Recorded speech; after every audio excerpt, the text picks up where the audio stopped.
Good evening, everybody, and thank you very much for coming. It's always a bit uncertain in an event like this, just how many we would get out. We were pushing it on social media, and it certainly seems to have worked. It's wonderful to see both new and old faces, and people we know and people we have attracted to hear a speaker that is very knowledgeable. I'm here to outline the rest of the events in this series over the winter and spring. We did hope our next one would be on the 16th of November with a housing panel looking at heating costs, insulation, tricks and traps for renters and landlords and so on. But it looks like I'm going to have to delay that until the 23rd, but we'll get our posters out. And then January, starting on some food and partnerships with the Alberni Valley Food Security Group. And then in March, we'll do some work on transportation, electric cars, electric bikes, scooters, and even good old shoe leather. So, as you all know, we are on the unceded territories of the Hupachasat and Sishot, and we hear this land acknowledgement made quite often, but it occurred to me that tonight, for once, we would actually spend a second just to remind you how that happened. And there was the ever-charming Captain Stamp, who, with English money, arrived here in 1859, sailed up the inlet with a bunch of timber cruisers from Washington, and they fell in love with the trees, didn't look at the gullies, but that didn't matter, and went back to see Governor Douglas, and with the stroke of a pen and a straight edge, he made the deal that he would get 2,000 acres for the town in the name of the Anderson Company, and they'd get a further 14,000 acres of timber holdings further up the slopes. So without any reference to anyone who defined themselves as Shishot, Hupachasat, or anybody else, Douglas and Stamp alienated this very large portion of land that we live on and play on and enjoy today. So I'm going to ask Dave Morton to introduce our speaker. Good evening. It's my honor to introduce Guy to you. Many of you probably have read some of his books. Guy's written 10. I have to admit that I've only read one, but he is also the co-founder of the Victoria Car Share Co-op, the BC Sustainable Energy Association, and We Can, which is a very large organization, the West Coast Climate Action Network, and there are thousands of members working on that issue. He's self-described as a determined optimist, and that's definitely, I could do with a dose of that, and I'm hoping to get some more of it tonight. Over the past 2 years, I've been a bit of a fly on the wall as my wife Galen has been working with Guy on a project, Nanaimo-based, called Community Climate Connectors, and I can attest from those listening ins to his boundless energy and his enthusiasm for the subject. And I hope, well, I know you'll all come away informed and enthused in your own right tonight. So without further ado, I'd like you all to welcome Guy Dauncey.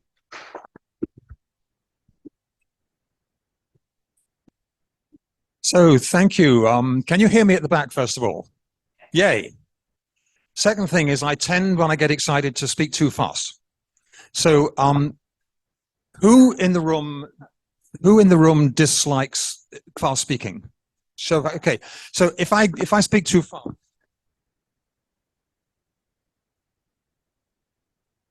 then I will try to slow down. It's a frustrating thing. I got to hold. Okay, I got to hold it like this. Pretend I'm one of those singers on The Voice, right? But if I speak like that, that's too loud at the back, isn't it? Oh, well, oh my goodness. So I'm here to bring you some absolutely catastrophic bad news and some extreme dose of determination that we can deal with this thing.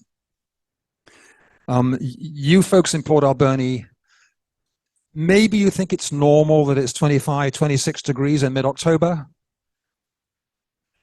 Maybe we think it's normal that in Abbotsford, Hope, and Vancouver, they had the worst air quality in the world today. 69 times more air pollution than is recommended by the Global World Health Authority because of the lung disease issues to do with wildfire smoke. Maybe we think it's normal that a third of Pakistan will be flooded out and underwater, the farmers losing their crops, their homes, their everything. The trouble with the climate crisis is it doesn't hit all of us in the way that it's hitting everyone in Kiev or something like that. It chooses a certain place, it'll do a massive dump on Pakistan, and then it'll flood Italy, and then it'll be wildfires in Greece. And it comes and goes, and most of us go, phew, we missed that one.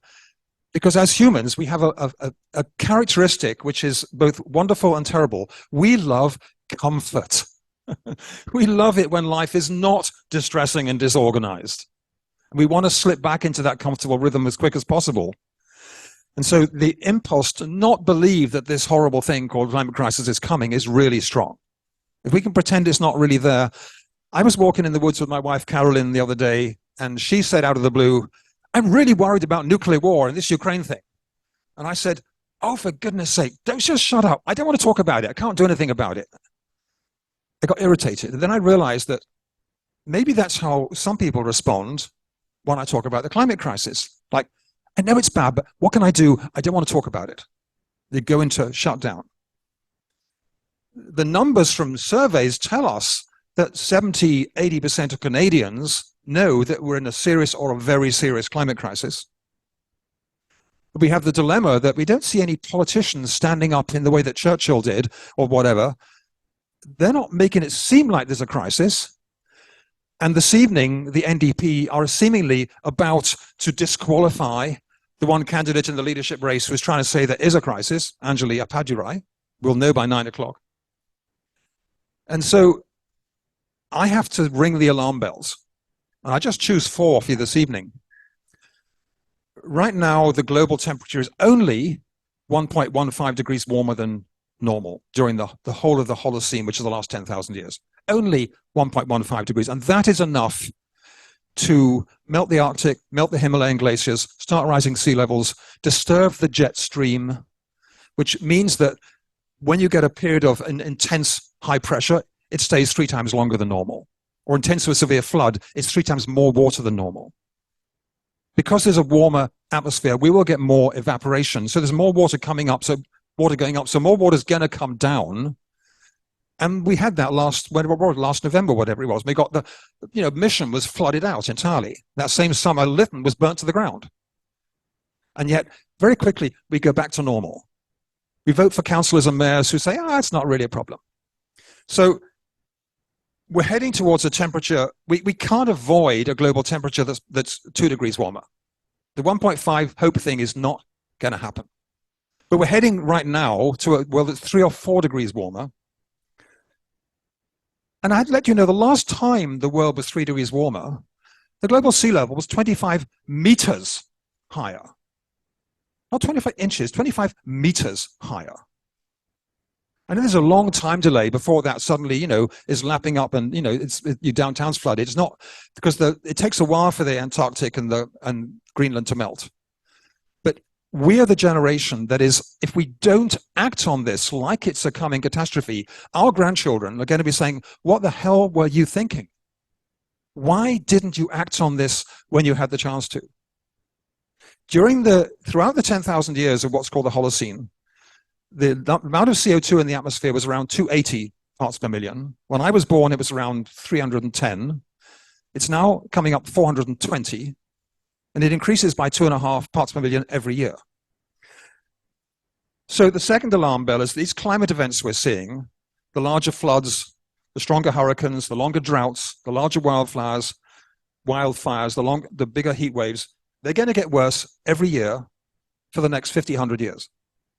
There's just no avoiding it. The impacts we're getting today from our burning of fossil fuels, etc., comes from what we did 30 years ago. We're seeing the impact of the fossil fuels that were burnt in 1992. That's the disastrous thing that we don't really tune into. And the delay factor for carbon dioxide in the atmosphere is in the order of 100 years. Correct me if I'm on this one. So warning bell number 3 is there's a bunch of countries in the world that are way more vulnerable than we are. And there's a projected possibility of 1.2 climate and ecological refugees within 30 years who have to flee their lands because they can't grow food there anymore. They're flooded out, or it's just the sea level's risen over them. Where do that many refugees go? These are questions that no government in the world is looking at seriously. And then you look at the cost of this. Every one of these disasters, the floods in Mission, the fire, they all cost stuff. And a whole bunch of it is not covered by insurance. And these costs by the end of this century are projected to rise to, for Canada, $2.8 trillion a year. That's $2.8 thousand billion every year in costs to repair the damage. So this is some pretty serious stuff out here. And when people say, if you're on a scale of 0 to 10, how serious do you think it is? There's 20% of people who'll say it's not happening at all. It's not a problem. I vote Conservatives. They tell me there's not a problem. No big deal. And then there's 10 or 20% like myself who say this is a really pretty scary catastrophe coming. And a lot of people in the middle say, I'm not quite sure. I don't quite know what's going on. I know there's something bad going on, but I don't quite understand it. And they get puzzled and confused. So the causes of basically the simple reality that the greenhouse effect keeps us warm the whole time. And it's caused by molecule, primarily carbon dioxide and water vapor, that trap heat in the atmosphere. If they didn't exist, we'd be roasted in the day and frozen dead cold at night at minus 280 degrees. We couldn't exist without a greenhouse effect to enable this bubble of life to happen. It's absolutely essential for life. But when you start increasing the gases that trap heat, like carbon dioxide and methane in particular, there's more heat trapped. Simple as that. And there are 6 of these gases: carbon dioxide, methane, nitrous oxide, and then 3 chlorofluorocarbon gases from the chemicals we've made for air conditioning and stuff like that. All our energy comes from the sun. Always has done, except a bit of geothermal, stuff like that. And for maybe 1 million years, we used the sun's energy by burning firewood. And then we discovered this thing called oil and coal. We discovered we could burn oil and coal without knowing what they were. They're fossilized firewood and fossilized sea plants. So for 300 years, we've been burning them.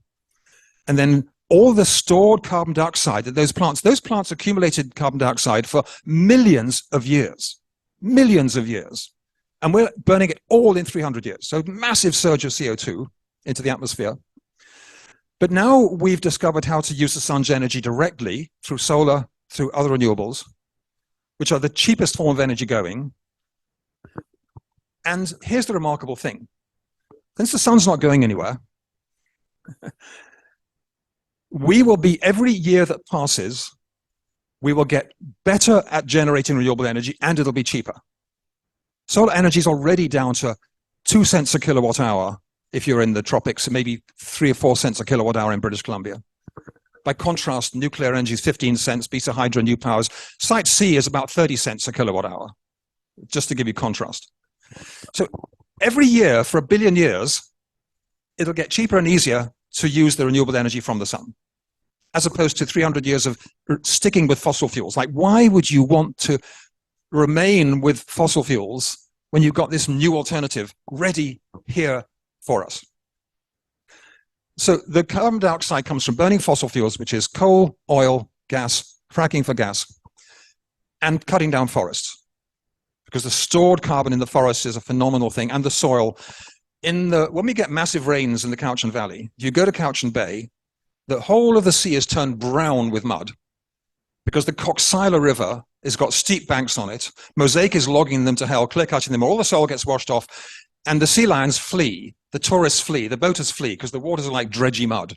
It's all soil that took 12,000 years to accumulate since the Ice Age, being washed into the ocean because of careless clear cutting and torrential floods. The methane comes from cows burping, which is why eating meat is such a big thing. Eating meat, by the way, the livestock industry is causing 16% of the global climate crisis, the same as all the world's transport. So you have a lot of discussion around, oh, we can have electric bikes, we can electric cars, electric buses, you know, we need to walk more, we need to cycle more. But how much equivalent discussion do we have about not eating beef in particular? And in case you think you've been raised to think, oh, I must eat beef. I've been vegetarian for 54 years, and I'm still pretty healthy on it. And we turned vegan about 5 years ago, and I'm still, well, flexi-vegan. Yeah. Once you really love that cheese, it's tough, but there we go. But yeah, the methane also comes from fossil fuel industry. So when we do fracking for natural gas, and all 100% of the natural gas used in British Columbia comes from fracking, the natural gas is methane, CH4. And when you do fracking, you do these underground little explosions, it escapes up through the creeks and watercourses into the atmosphere. And so when you add them, and methane, for every molecule of methane over a 20-year period, traps 84 times more heat than equivalent molecule of carbon dioxide. So when you add the escaped methane from fracking to the CO2 from burning the natural gas is as bad as coal in terms of its climate impact. And let me throw this in to make us all just uncomfortable. When we burn wood, it's worse than coal. Our assumption always been that when you burn firewood, well, the trees are growing again. So it's kind of sustainable. It doesn't matter. And if you're really using wood from your own forest where you've got fallen timber and stuff like that, fair enough. But a bunch of the firewood comes from the trimmings from Mosaic doing clear cutting. And that carbon will not be restored to what it was for 100 years. And we have not got 100 years to wait on this one. We have to act really quickly now and do this transition. So it's basically the source is fossil fuels, food, and forests is where the problem comes from. So when it comes to the solutions, I have just 7. I can package all the solutions into 7 things.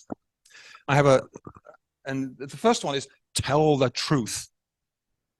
We need to speak truth to truth about this thing, about how serious this is. This is a massive planetary catastrophe in the making. It is not going to cause human extinction, as some wild-eyed people say. It is not going to wipe out all life, but it's going to be massively devastating, massive financial costs, massive disruption, and endless heat waves in October, floods in November, wildfires, throughout the summer will start lasting from May till November, the way this thing is going. There's a chart on the wall here that has the climate data reaching out for the next 100 years, but every prediction the scientists have made over the last 30 years has proved to be not enough. So every time they keep increasing the sea level risk. Now they're saying by the end of the century, 2-meter sea level rise, it's more likely to be more. It's hard to know what, but it's going to be more than 2 meters. So tell the truth is the number one solution. It's really important that we talk about this. And later on, I'm going to introduce a program called the Nanaimo Climate Pledge, which includes Port Alberni, Ladysmith, and Qualicum, which is what was introduced as the community climate connectors. But I got brochures on that all hand round. Second solution, electrify everything. Electric cars, electric bicycles, electric buses. Electric school buses now cost the same as a regular fossil fuel bus. So write to the school board, urge them, do not replace your bus fleet with more diesel, go straight to electric. Electric buildings, which is heat pumps everywhere. And we've just in the cafe, the Pacific, the Beijing Grand had a little heat pump there. Hands up, who has a heat pump in the house? So you all know that when it gets super hot, you just switch it to cooling and look smug, right? Because you don't have to put up with the heat wave, the heat dome. That's the benefit of a heat pump. Industry needs to move to a combination of electric and green hydrogen made from green electricity. There's 2 ways to make hydrogen. One comes from CH4. You split the H in CH4 from natural gas, but you're putting out the carbon. The other way is to take the H2O and split water, and you get the H from water using renewable energy, using wind or solar or geothermal to split the water. So in Sweden, the biggest Swedish steel company is now looking to generate the phenomenal heat needed to melt whatever it is you do to make steel by using green hydrogen. And then to tap up this electrify everything arguing, Ukraine is a source of great distress for all of us. But Amory Lovins is one of my gurus. He founded the Rocky Mountain Institute. And he wrote a piece yesterday with a Ukrainian climate activist on 4 ways to transform Ukraine, thinking that when this whole horrible war thing is over, and obviously does get to be over sometimes, the Russians have destroyed all the coal-fired power, all the gas-fired power, all the infrastructure. We've got to rebuild. Let's rebuild completely green. Massive offshore wind farms in the Black Sea, huge solar farms, super efficient passive buildings that need no extra source of heat. So if you design a building with enough insulation, you don't even need a heat pump. So, and he's looking at the vision of how you can transform things with a Marshall Plan equivalent for Ukraine to clean up the mess. So I said, tell the truth, electrify everything. Third one is stop burning fossil fuels. This has to be a transition. The oil industry will say, you still fly, you do this, you still. It's a transition. That's why we have the name Transition Town, Alberni, because we got to plan that 20-year transition off fossil fuels. But the key thing is don't allow infrastructure planning for new fracking and new oil drilling and new gas wells, because that's what's happening at the moment. The oil industry is so determined to squeeze every last drop of profit they can out that they're just going hell for broke to please their shareholders, which is what it boils down to. It's only the shareholders that count on this, but they're backed by fossil fuel subsidies by the BC government and the federal government, and they're backed by the banks. So the top 5 banks in Canada, I'm sure I can't name them all, RBC, TD Canada Trust, the others, since the 2016 Paris Climate Treaty, when the world got together and said we absolutely have to, get a massive reduction in emissions, they have invested up to $1 trillion in new fossil fuel infrastructure in Canada and around the world.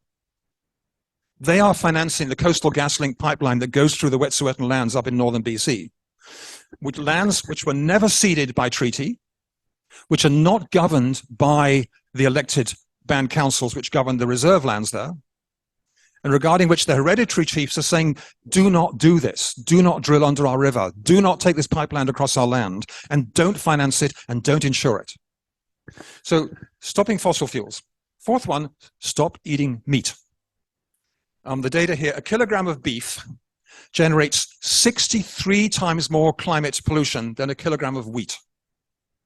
Pork generates 8 times more, chicken 6 times more. And the belief, A&W is putting out this big thing that all their cattle are grass-fed. And they put out whole page adverts saying this is going to save the climate. It is bullshit. It is just not true. There's no data that shows that the grass-fed beef, they're still burping. It's not farting, by the way, for the cattle, it's burping. The journalists like to say farting because they think it's funny. It's burping. Cattle burp and methane all the time. And so plan your own transition. Maybe I can cut down meat to 3 times a week or to 1 time a week. Get a vegetarian cookbook. Get a vegan cookbook. How many of you, I shan't ask the question, but if you're switching to vegetarian, it is about the spices and the herbs and the mixtures.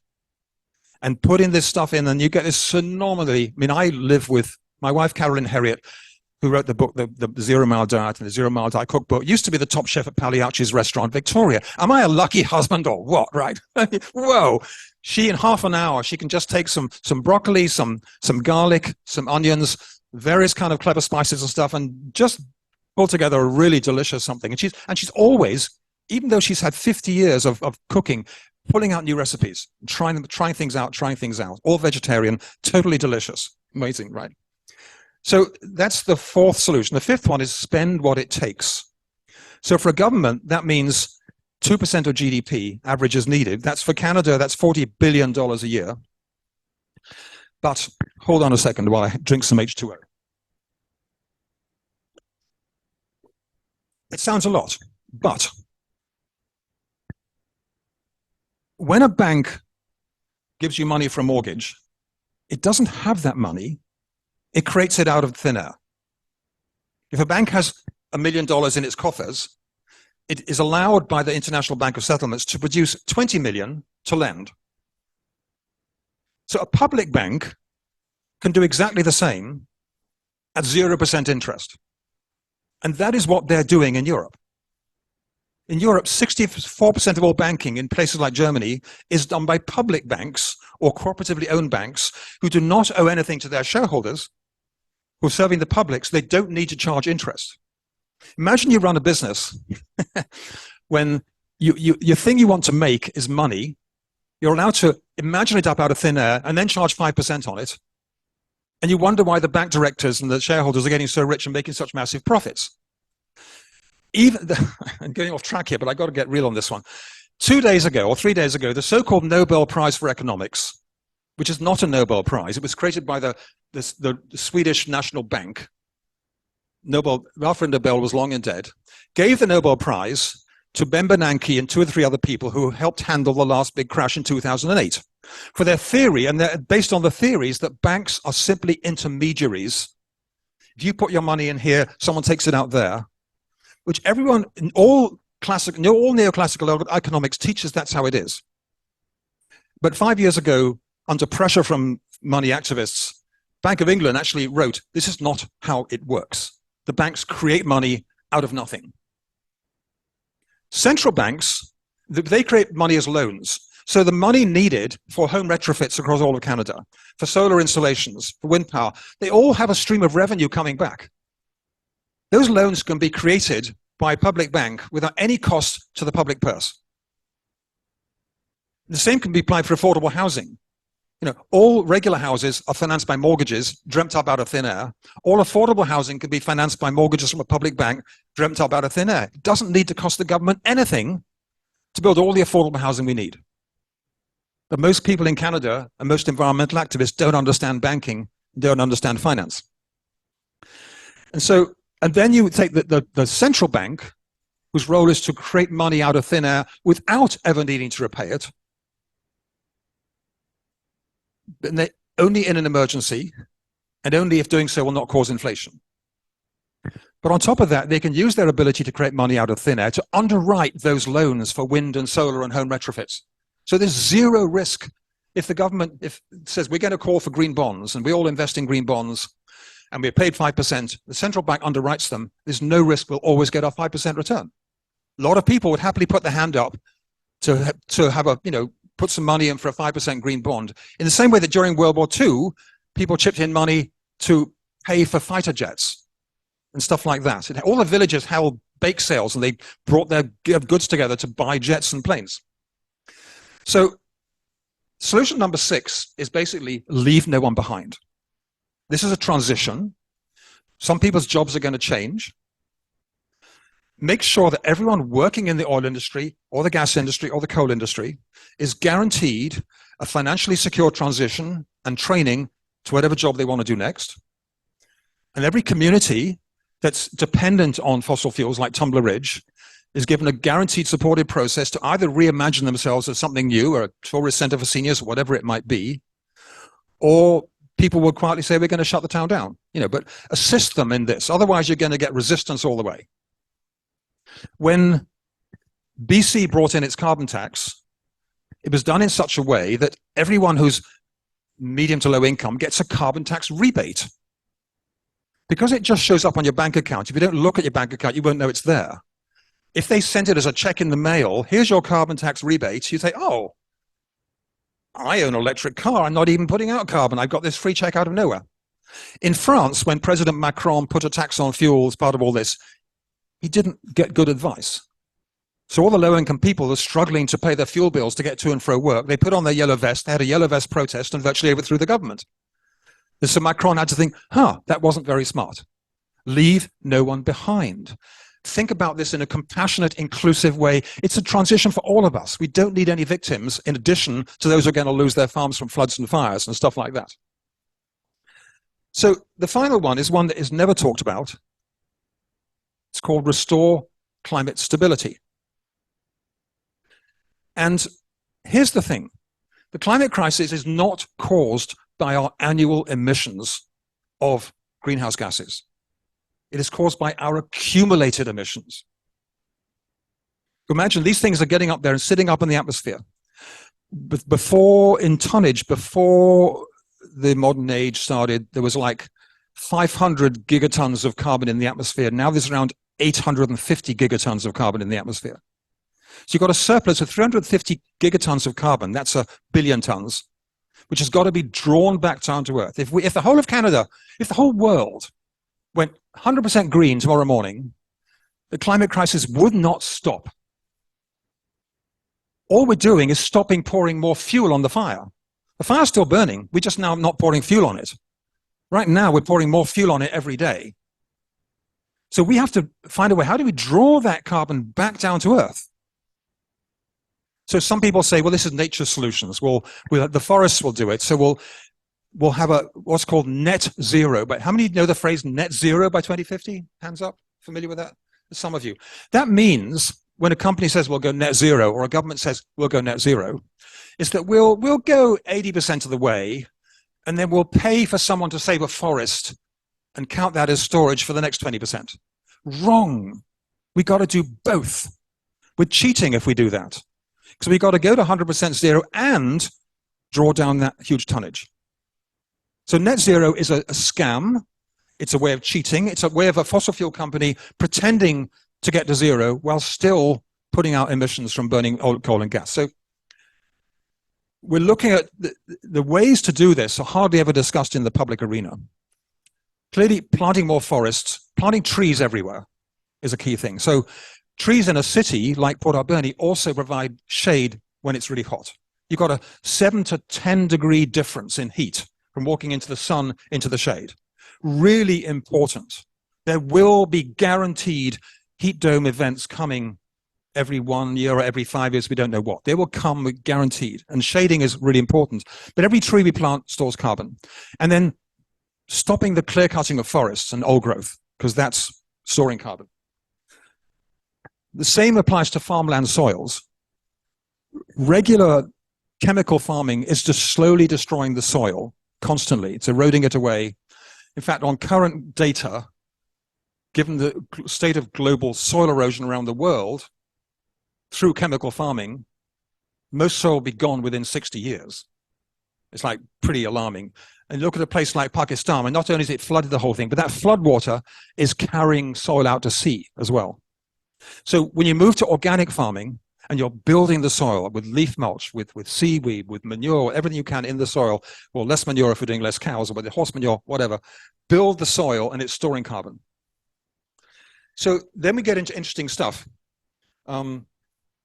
Restoring wetlands is another way of doing it. Restoring seaweed in the oceans. So there are plans for massive floating seaweed farms in the mid-Pacific, where, great kelp farms, when the kelp is sucking in carbon because it's a green living substance, and then when it dies, it sinks to the bottom of the ocean. It's worth knowing that the whales used to be a massive carbon. They are a carbon storage device because they eat at the surface, and when they poop, the stored carbon in the poop goes to the bottom of the ocean and sits there. It's cold at the bottom. It stays there for a long, long time. So the whales are important when there were millions of them.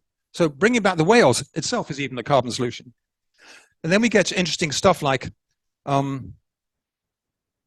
making synthetic limestone. This is a real thing.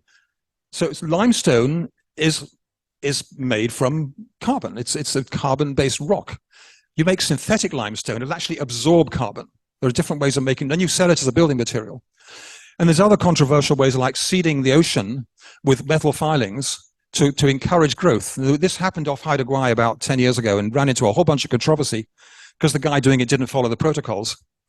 But the next year, after they seeded the North Pacific with a lot of iron, the salmon run was like 3 times stronger than normal because it stimulated all sorts of algae and zooplankton in the ocean. So all of these methods have got to be talked about and tried because we have to do that drawing down as well.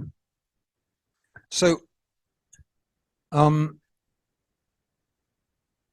so what can we do personally? Before we get onto that, I've got a little thing I want to share with you here. I need to put my glasses on for this. I helped found the West Coast Climate Action Network 2 years ago, and every week we publish a newsletter. And every week that newsletter includes solutions from around the world. So here's a collation of these solutions, of stuff that's happening. These are headline reports from newspapers. Trans-Mountain pipeline insurers are dropping like flies. The mining town of Trail has voted by 7 votes to none to go to 100% renewable energy transition. Alberta's renewable energy surge could power 4,500 jobs. Renewable energy growth rate around the world had a 45% increase in 2020. Fossil fuel divestment is on the rise. People sort of trying to get their portfolios of investment out of fossil fuels. Cities are banning new gas stations. Netherlands has banned fossil heating in the homes from 2026, making heat pumps mandatory. Greenland has permanently banned all oil and gas exploration. EV sales have reached the critical inflection point with fast growth in China and Europe. China is outselling the US in electric vehicles 5-1. Seattle is installing electric vehicle chargers on utility poles for city residents who don't have home chargers. European Union is back to ban on the sale of all new combustion cars by 2035. In Singapore, which is powered by gas-powered electricity, they're doing a partnership with Northern Australia to have a huge solar farm in Northern Australia, a pipeline under the ocean to take electricity from Northern Australia to provide all the electricity for Singapore. A decade of campaigning successes against fossil fuel export projects in Cascadia, with projects being shut down. Zurich is planning to turn off natural gas for good, boosted by the war in Ukraine, which puts a bit of pressure on. European Union is to make solar panels mandatory on all new buildings. Washington is to require all electric heat in new buildings. Lisbon is approving free public transport for the young and elderly. Wealthy countries could cut their agricultural emissions by 62% with a flexitarian diet, which means more vegetarian. Italy, Germany, and Ireland have all cut public transport prices. Portugal is starting Europe's biggest floating solar park. So on a reservoir, have floating solar panels that are, doing their thing. And in today's news, it's not even on my list here. I follow a thing called Euro Green News. In France, the farmers have found a way to have solar on their farmland where the solar's not sitting on the ground, it's suspended from cables. So, and the solar panels can be twisted or turned. So if it's raining, they can make the solar panels vertical so the rain all comes down. If it's too hot, they can angle them against the sun to shade the soil underneath. And I thought, oh my God, this is so brilliant. How come I didn't think of that, right? All farms could do this, generating solar and still keep growing food.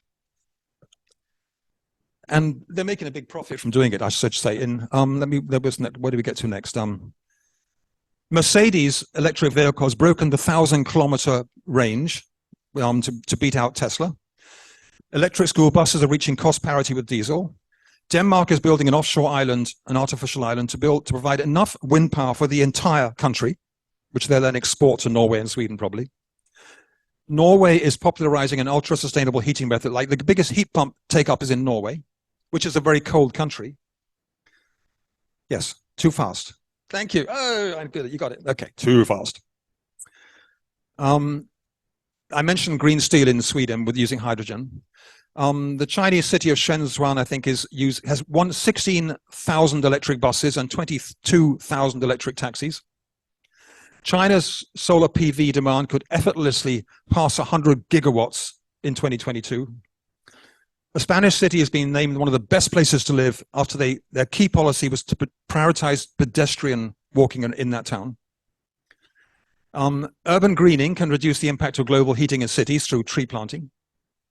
The Turkish football giant Galatasaray is saving 400,000 euros through its solar roof because they wanted to cut their electricity bills. They put a huge amount of solar panels on the roof of the football stadium. Electricity prices went up, and suddenly they're rolling in money. They got repayment on their investment within 1 year. Following the hurricane in Florida, where cities were just flooded and wiped out and they lost all their power, the Babcock Ranch, which is fully solar powered, lost no power and became a refuge for other people who went to stay there. The Nanaimo Lady Smith School Board has approved a bold new environmental plan to govern all activities in the school board, which every school board could then copy. The fossil fuel-free research movement is taking universities by storm to stop allowing research partners being invested by oil and gas. NASA has invented, I'm nearly finished, just 4 more. NASA has invented an incredible battery for electric planes. Denmark is running a competition to give a bunch of money to their wildest municipality that does the most to encourage biodiversity. A website on how 40 local councils in the UK are acting on climate change, and the story about Ukraine that I mentioned earlier, right? So you don't get this in the regular news. I see this regularly. I read this surge of activity. I can read the signals of the world, how this transition is well underway. I wrote my first book on climate solutions 22 years ago, then the second one 12 years ago. And I followed this transition for 30 years, and it's really gotten steam. And it's really being held back by lobbying by the fossil fuel industry. In British Columbia, for every one lobbying engagement by a non-profit or environmental group, there are 20 lobbying efforts by natural gas or oil people. They don't go to the ministers, they go to the regulatory level. If a new bit of legislation is going through, there's a new bit of legislation about to go through the federal government to have 100% renewable energy in Canada electricity by 2035. The oil and the gas industry has gotten into the weeds of it all and written what I call weasel clauses to weaken it and slow it down and stuff like that, because they've been lobbying, desperate to keep the sales of natural gas going. So in Friday's West Coast Climate Action Network newsletter, there's the sign-on event organized by the David Suzuki Foundation to put pressure on the federal government not to weaken to the fossil fuel lobbying, whose only interest is to keep the money flowing for their shareholders. So we come to the question next of, so what can we do? So there's three levels to this. There's what can the climate movement do? What can we do municipally? And what can we do personally? And the climate movement is tied up with what the province and the federal government can do. So just to give you another, this is a drone's eye view of the climate movement in British Columbia. What did they say before drone's eye view? It's bird's eye view, wasn't it? So right now, this is what's happening in the BC's climate movement. There's about 10 or 12 large organizations like the David Suzuki Foundation, Dogwood, Stand.Earth, and the West Coast Climate Action Network that I helped set up. We have 233 member organizations like Alberni Climate Action. It's campaigning to stop TMX, the pipeline, which is now costing the taxpayer $21 billion, of which the government is going to write off $17 billion, which means that we, the taxpayers, will pay for it one way or another. This campaign to stop the Coastal GasLink pipeline going through the Wet'suwet'en territory and to campaign the Royal Bank of Canada to stop financing it. This campaigns against the five big banks in general to stop their investment in fossil fuels. This campaigning to stop the Cedar LNG and the Howe Sound LNG. Cedar LNG is up with the Heisler people up at Kitimat. Howe Sound is where you know it is. There's a campaign to stop fossil fuel advertising, to pass a law that you're not allowed to advertise for fossil fuel cars or whatever it is. There's campaigns to save the old growth forest, whether it's in Ferry Creek or the Drax, the episode up in the boreal forest on what I call the Albertan side of BC, where a BC company probably owned by New Yorkers, said that they would collect wood wastes and stuff, turn them into wood chips, and they sell them to a coal-fired power plant in Britain called Drax, or burning Canadian wood chips instead of coal. They're being subsidized by the BC government to do this. They get subsidies in Europe as well. It's classified green energy. But the film footage by the BBC Panorama and the CBC last week shows that they're clear-cutting boreal forests under the pretense that it's green energy to burn, to ship to Europe in a diesel-fired boat. This is crazy, crazy, crazy. The Sierra Club has got an active thing taking the provincial government to court because their music keeps playing when it shouldn't be, you know, because the provincial government is not. The legislation they've passed says we need to have clear goals for how much we reduce greenhouse gas emissions in each sector of the economy, and they're not doing it. There's an initiative called the BC Climate Emergency Campaign, which I'm part of, which is about 50 of us who sit on all the major organizations. And a year ago, we challenged the Clean BC plan because they wanted to say, we got the best climate plan in North America. We're saying no, and we had 10 points as to why it's not the best. And this coming Wednesday or Thursday, we're going to release a report card on how the government's doing on the 10 categories: progress, fail, da, da, da, da, da. the government won't like it because most of it is fail. The Dogwood Initiative is starting a new campaign this week to have no natural gas allowed in new buildings from the year 2024 onwards. Because every new building can either be a passive house that needs no heat at all or use a heat pump. There's absolutely no need for natural gas. And if they come to you saying, well, it's renewable natural gas made from cow manure and stuff like that, it is bullshit. Again, A, there's nowhere near enough to meet what they're needing. B, it's virtual renewable gas because they mix it in with irregular gas. It's just them struggling to keep going. If Fortis BC wants to keep going as a corporation, they simply need to move into heat pumps, be an energy services company and not a gas services company. Go into efficiency, retrofits and heat pumps. Huge amount of money in that realm. There's an active campaign to stop the Canada Pension Plan investing in fossil fuels. All of us who get a pension are getting fossil fuel profits in our pensions. There's pushback on renewable natural gas and on the hype on hydrogen and on forced carbon capture projects. A group called Project Drawdown is doing public education on what all the solutions are. I mentioned the Ladysmith School Board already. And then in the West Coast Climate Action Network, we ran a 4-month campaign to get climate champions elected to local councils. We had 256 people either identify as a climate champion or be endorsed as a climate champion by a local group. 146 got elected to either positions as mayors or councillors last Saturday, whenever it was.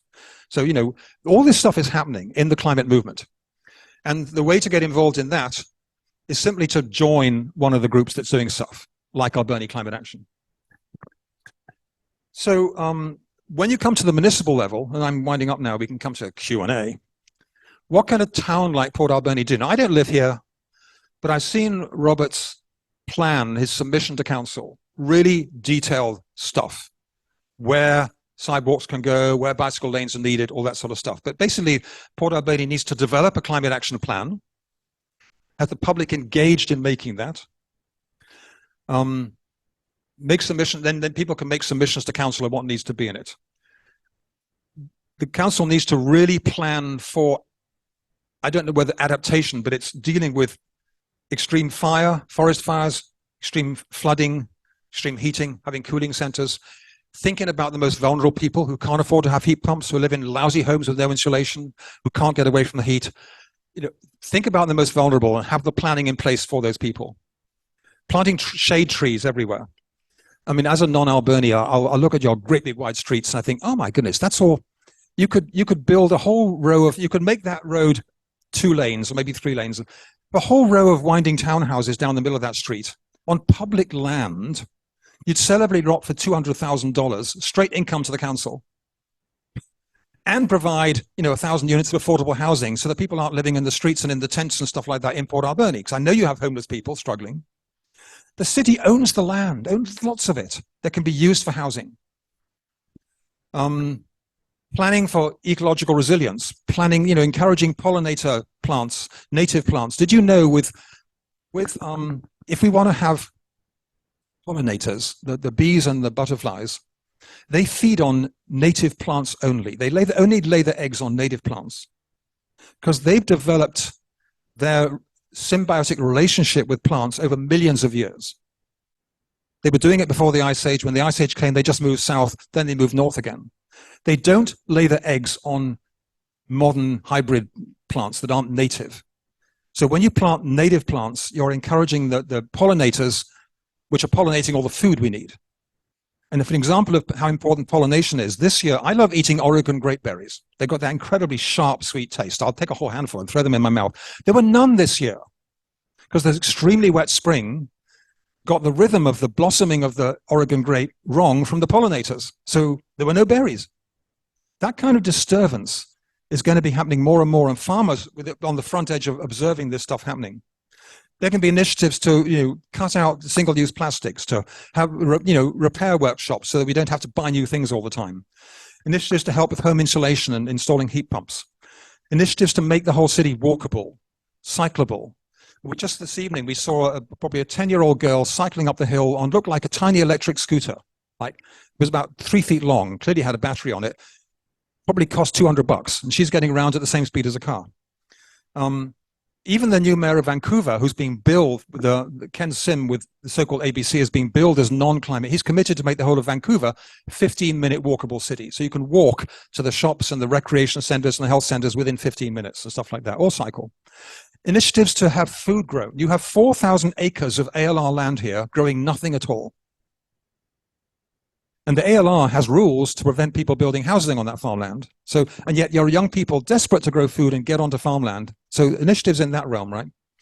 Things around procurement policy. Whenever the local government spends money, they can attach clauses to it, like only buy from companies that are employing First Nations people, or that are re-employing people who've been unemployed, or they're making a contribution to the community. They can divest their own funds from fossil fuels. There's an initiative they can do to it's called Sue Big Oil. Vancouver has signed on to this joint lawsuit when they're going to actually take Big Oil to court and make them pay for the damages for the flooding and the forest fires and all that sort of stuff. So there's a lot of stuff that a municipal council can do. The one thing that never works is voting a council in, then say, oh, that's done, I'm walking away. You have to, a climate action group and concerned citizens like ourselves have to be constant partners for the councillors who are trying to do something. So in Nanaimo last year, we set up the Nanaimo Climate Action Hub, and then a motion came to council for city to employ a full-time environmental sustainability coordinator. They had 4 votes in favor, 4 votes against, and 1 flip vote. We got 100 letters written in, and we flipped the flip vote, and they voted to make it happen. The same thing happened. Nanaimo voted to do all of its future planning on something called the donut economy principle, from a British economist called Kate Raworth, which is basically saying, think of the world like a donut. The outside limit of the donut is the ecological barriers we should never cross, breaking the ozone layer, too much greenhouse gas emissions, too much pollution, whatever. And the inside of the donut is the barriers, is the limits we should sustain, always enough food for people, always enough affordable housing, always enough income. So you live within the donut. And Nanaimo committed to put its whole economy on the donut principle. 4 flip votes, 4 for, 4 against. Letter writing flipped the 5th vote, and they passed it as a principle. So you have to support your councillors. So, and when a councillor will say, we got this thing coming to the vote and it's looking wodgy, get the letter writing happening. When you were a councillor, Chris, how many letters of this kind would you normally get on a critical issue? 10 maybe? Less. So if you get 100 letters on something, you notice, right? And the other councillors notice. And also they feel appreciated because the public is watching what's happening. They do just take count. I meant to ask at the beginning, do we have any elected councillors or mayors who joined us here tonight? Yes. Do you want to stand up and just introduce yourself to people?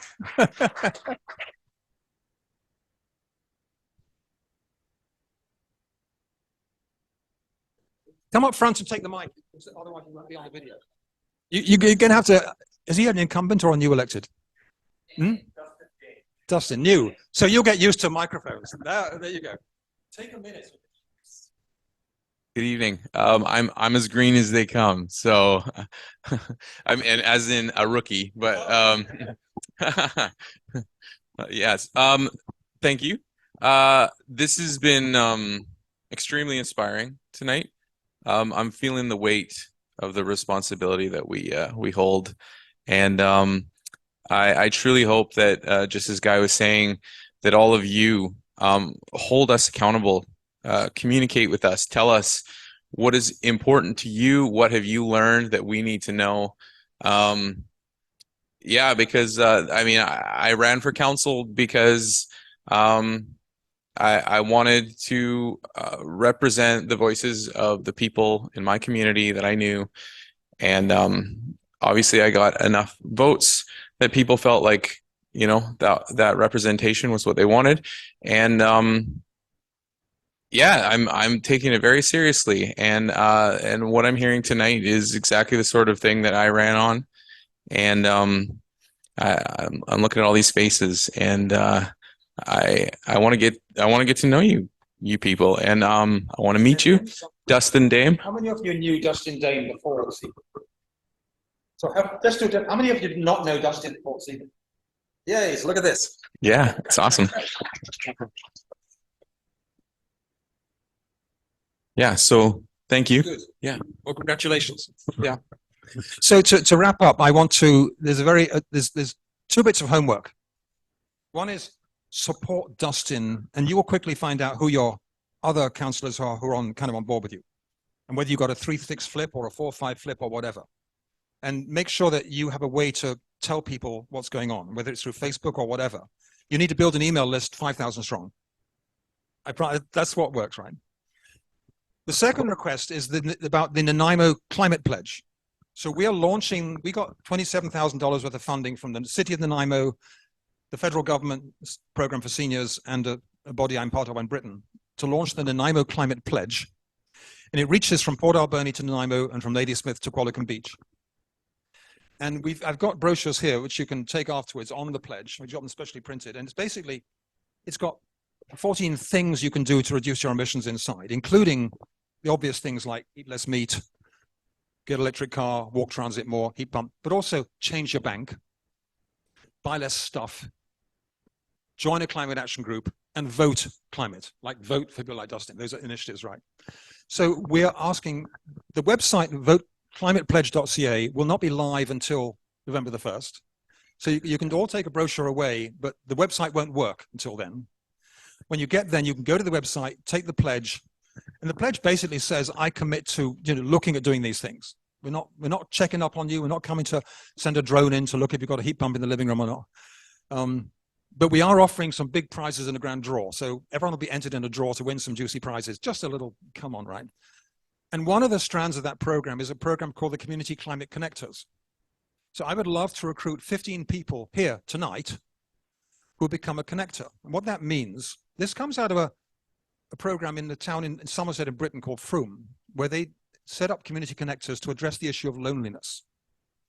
They found that more people were coming to emergency ward in hospital, not because they were sick, they were just lonely, so they'd invent some ailment, or they self-induce some ailment.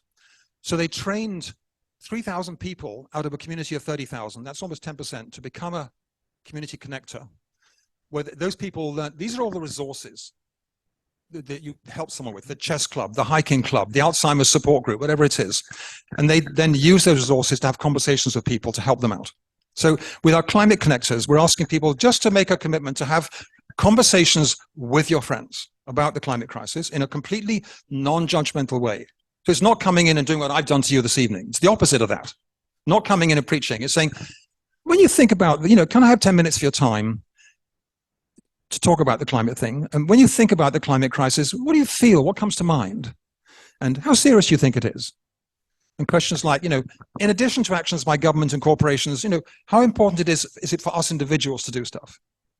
Because we're all part of it. We're all burning fossil fuels, and we all need to change our behavior, as well as asking the government to do stuff and corporations to do stuff. So I'm going to pass around 2 sign-up sheets. If you want to pass these around, there's 2 sheets there. You can share them out. They've got 2 columns in them. One is, if you'd like to receive our weekly newsletter from the West Coast Climate Action Network, put a tick in column A.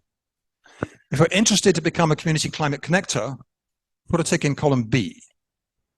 Is there anyone who I become a connector myself, and I started having these conversations with my friends, and I find them, initially I had the typical procrastination, delay, difficulty. When I do them, they're very rewarding.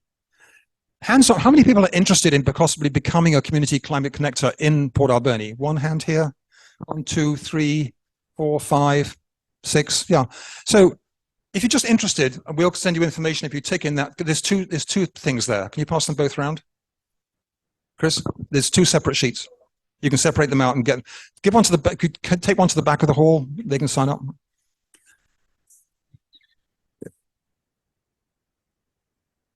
We will be doing everything we can. We'll be doing email when we have it. We'll have a Facebook page. The core is the website, which is Nanaimo Climate Pledge. So right now, I think I'm done with my spattering of wild information and goodness knows what, and let's go into a Q&A. And for the sake of microphones and recording and stuff, there's a mic here. So who wants to come and ask me a question? Come up forward and just discussion, whatever. Yeah, come on.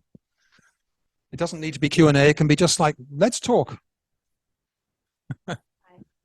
Thanks so much for all that information. Yeah.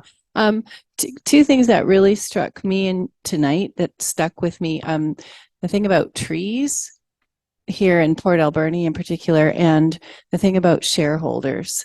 And I've recently moved to Port Alberni from an old residential tree-filled neighborhood in East Vancouver, and really quickly went, where are all the trees? It's really hot here. So I don't know if there are any programs at the city council level for distributing trees, but I would love to encourage and or be part of a movement to get more.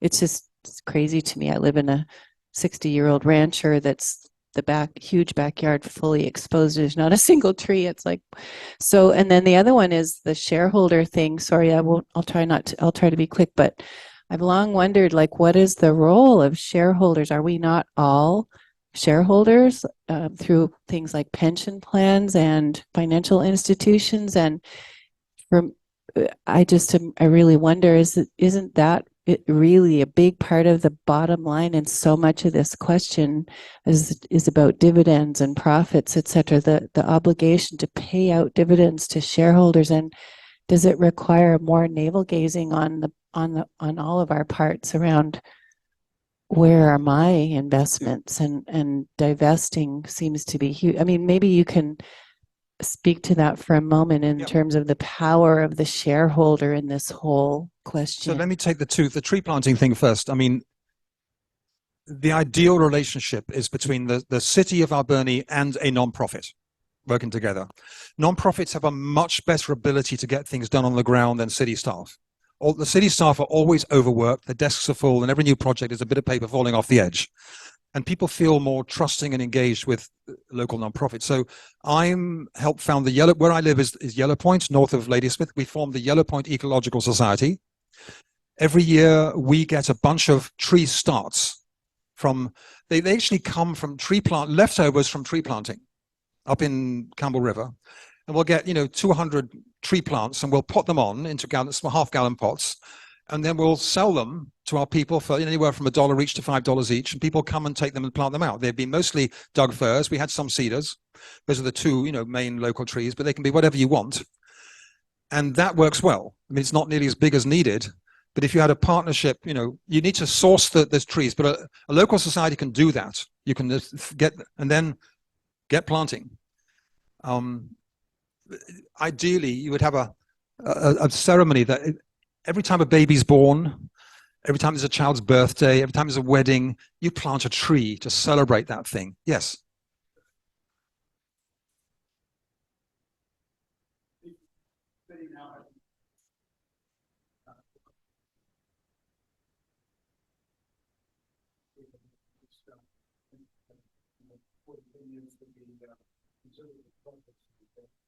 Great, thanks. So on the second thing on shareholding, I've spent the last 6 years writing a new book, researching a new book. It's called The Economics of Kindness, subtitled 247 Ways to Build an Economy That Works for All. And it's basically, what we have now is the economics of selfishness. And it's written into neoliberal politics, and it's written into neoclassical economics that's taught in every university. They make shareholders believe it's their legal duty to maximize profits for the shareholders and investors. In the economics of kindness, you change those rules. I mean, it's little things like when you shift from a big five bank to a credit union, which is owned by the people, you change the rules. When people buy shares in a big company like Shell or Texaco, it actually makes no difference. They go to a shareholders meeting and they'll put the motion up, and it gets defeated time after time after time after time again, because they haven't got that 51% threshold. But changing that mindset, that we do not have license to be all good over here and do good things for the planet, but when it comes to my money, I must get the most money I can. That is the core of our problem, is that we're running our planet as if it's a business almost going into liquidation. In neoclassical economics, the only kind taught, every human is assumed to be a financially maximizing person called Homo economicus, and everything else is an externality. It doesn't fit the models. Nature is an externality. Homeless people, the climate crisis, they're all externalities that don't fit the model. So economics has got a core problem with it. Other questions or thoughts from anyone? Jump in, yeah. Who wants to come up? Yes. Can you, yeah, that's it. There you go. Hello. Hello. Yes. Okay. My name's Jackie Swan, and unfortunately, I don't live in the city, so I couldn't vote for any city councillors. And the one person I could vote for got in by acclamation. So I didn't have a chance to vote on the city things. But one thing that I really don't understand why there's an interest in it is about a new trail. We have many trails in the valley, and they're wonderful. They go through forests, they go beside streams. They have often groups of people who volunteer to keep them up, and that's marvelous. But in the last year or two, the city has decided they want to have a trail going from quay to quay, right along the waterfront, past a whole bunch of derelict industrial sites. I don't quite understand why that would be a good idea, but they seem to think they're going to have tourists who want to do that kind of thing. And we're spending millions of dollars to put this walkway along there. And with what you're saying about water levels rising, it seems like it's just a waste of money. Like, I don't know why. Well, maybe wanting to someone, do this. I'm not from Port, so I can't answer that. But in principle, the more trails there are, more people get used to walking, the more children walk, the more it becomes part of our culture. Oh, yes, and we have lovely trails in town. Yeah. Absolutely lovely trails. Yeah. But one that goes right by the water where the wind comes in and you're walking past polluted lands doesn't strike me as something you want to spend millions of dollars on to create. It just Yeah, I'm not doesn't good. make sense. I'm not from town, so I shan't comment on that one, right? Another. Oh, wonderful. Thank you very much. Char, have you got an update on that? No. Okay. Okay. Just try and speak directly. in. While we're having this pause, let's have a round of applause for Char for this incredible facility. and if you notice what she did just then, she sanitized the microphone. The care she's taken of us is fantastic. Thank you. Thanks. I'd like to just make a couple of quick points. The first thing is, about a year ago, I got an e-bike. Could you just put up your hand if you have an e-bike? Anybody? Yeah, I see. Look around. There's half a dozen of us. Little bit of investment, but you save a whole lot in gas. And fartmobiles, you don't have to take your 2-ton fartmobile everywhere you go. You can take an e-bike, and there's communities, there's a lot of support, and you can go up to 70 clicks on an e-bike, bring it home, plug it in, an hour or two, maybe 3 hours later, it's charged up, minimal cost. The other thing is, I was interested in hearing somebody talk about trees, and how many people think that you put all the forests in Canada together, that the forests are a net receiver of CO2. Nobody believes that. Well, that's good, because if you put all the forests together, they're net contributors to the CO2 bank because of forest fires and insect forestation. So with all the forest fires and insect infestations, the forests of Canada, all the forests of Canada are net contributors.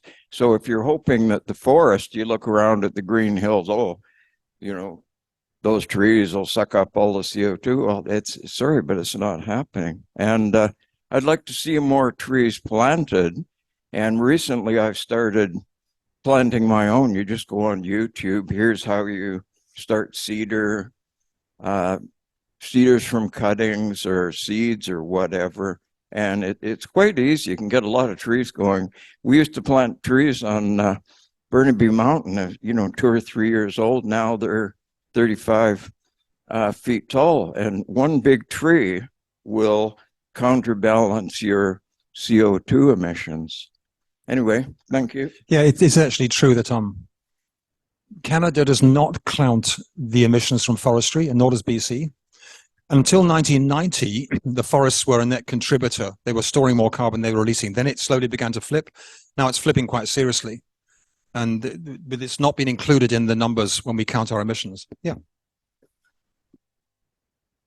So just on that note, from what I understood, or from what I understand, trees counter carbon up to a point.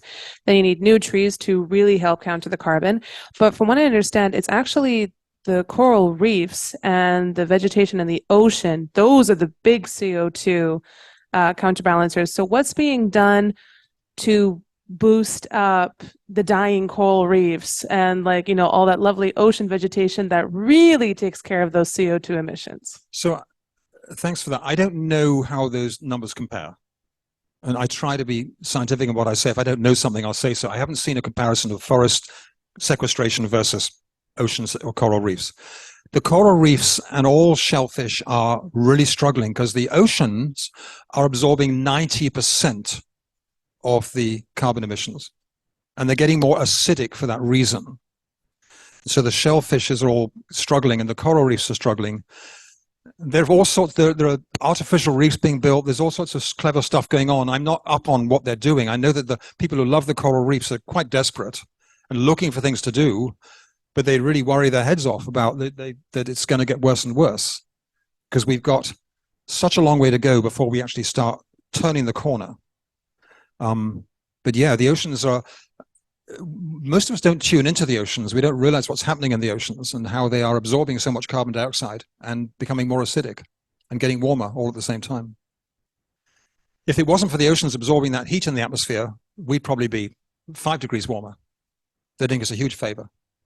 Other questions or thoughts or discussions? And while you're pondering, I spent 2 years writing a novel. You heard of cli-fi? It's called climate fiction. This is my book, Journey to the Future, A Better World is Possible, is a novel set in Vancouver in the year 2032. And it's a positive climate fiction book, full of characters and plots and this, that, and the other. And I got 5 copies. They're $20 each. If you want to have a really good read, full of the kind of stuff I've been talking about, like positive. I call myself a practical utopian. That's the name of my website. So come up afterwards and I'll sell you one of those, right? Other thoughts or questions from anyone?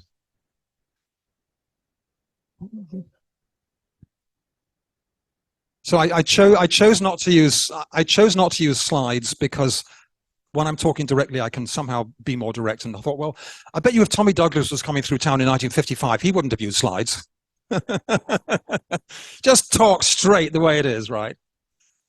Other questions or thoughts before I disappear into the ether? Yes, come on up. Yes, or disappear up the highway, I should say, right? Yeah. So my question is, how do you get, do you have some strategies to get people, the public, to buy in to some very drastic policy changes? Some of these things you're talking about, most people are largely concerned about their taxes and how are they going to get through this year, things like that. And when we're talking huge sweeping changes to transportation and all sorts of things, how do you pitch this to them? So firstly, there's a piece, when I did one of my climate conversations yesterday, very educated couple, they said, well, most people don't care about the climate. So it's difficult. And I said, well, actually, the surveys show that 70-80% people really do know that something's going wrong. They do care. They do support policies like more solar, more renewables and stuff like that. But they believe that other people don't care. So we have a wrong mindset and we think that other people don't care.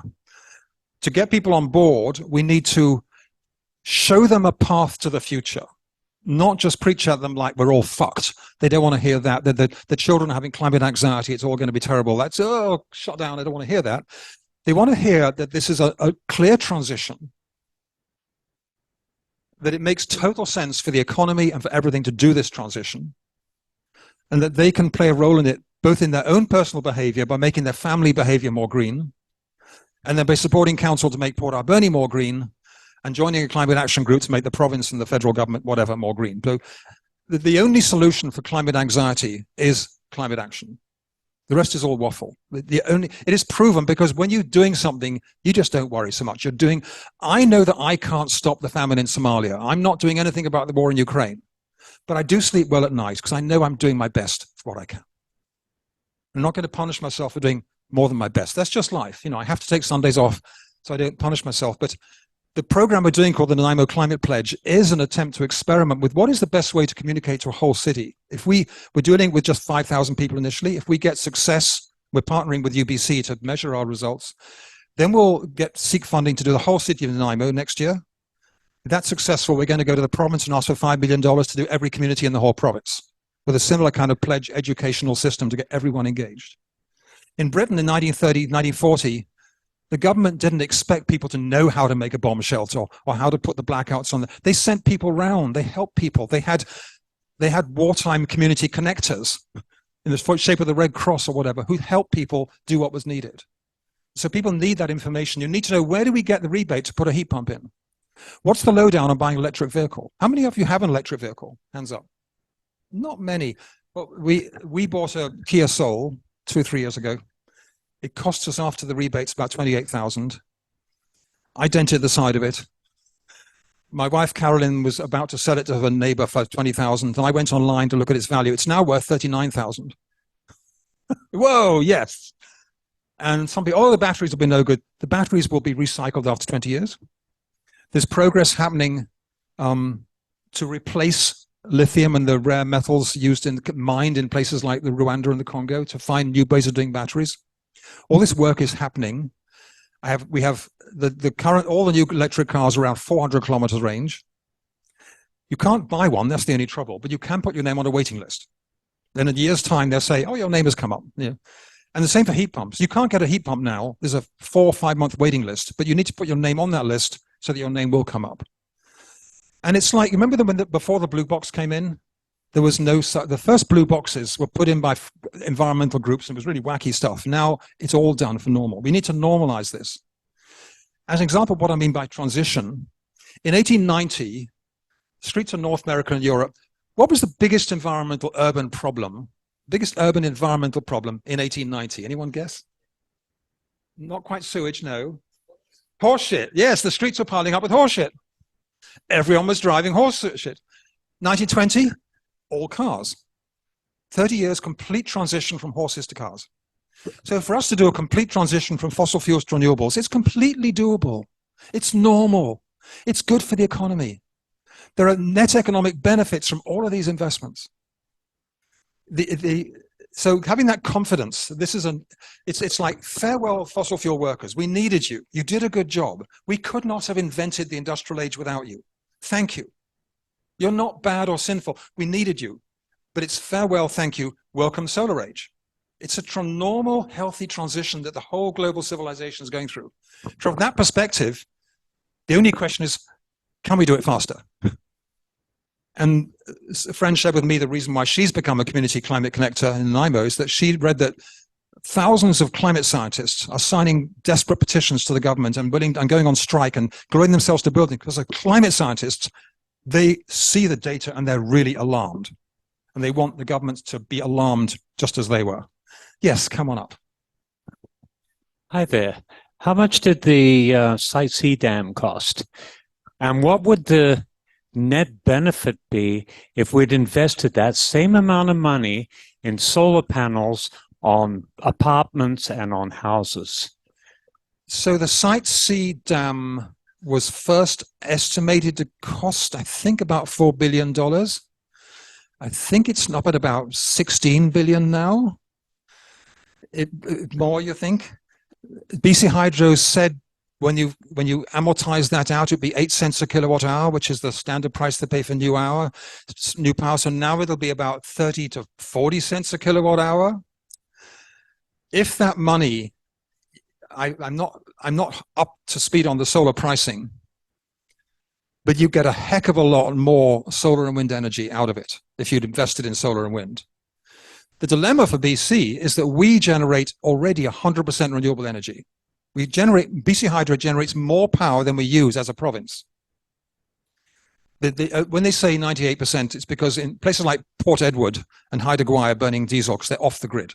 But on grid, we use 100% renewable. So for every new solar farm that someone puts up or whatever, they're paying that person 10 cents a kilowatt hour and having to sell that electricity for 3 cents a kilowatt hour at the border, making a loss on it. So BC Hydro is leaning over backwards not to develop new renewables, and that's without Site C. So when Site C comes on board, it will have a massive surplus because they designed Site C for fracking the natural gas industry.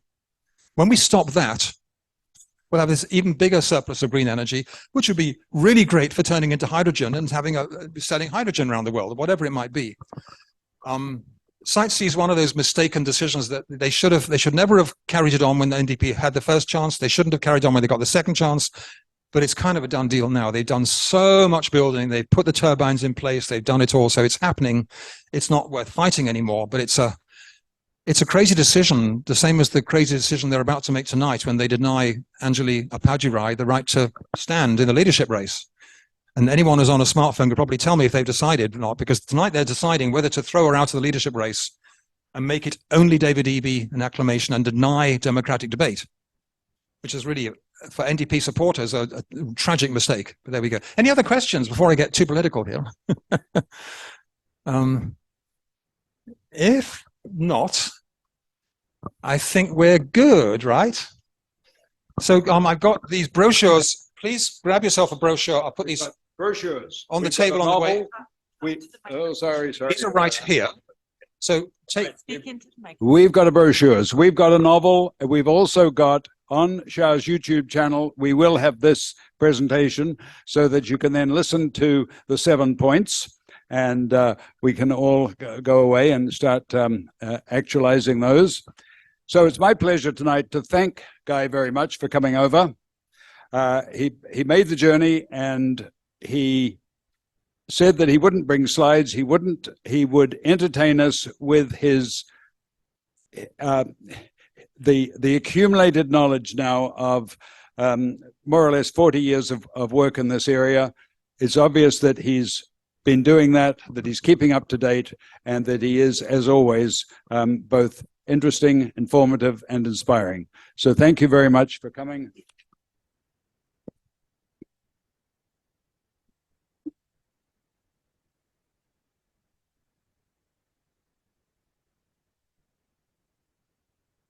And thank you for being so attentive. I feel the attention everywhere.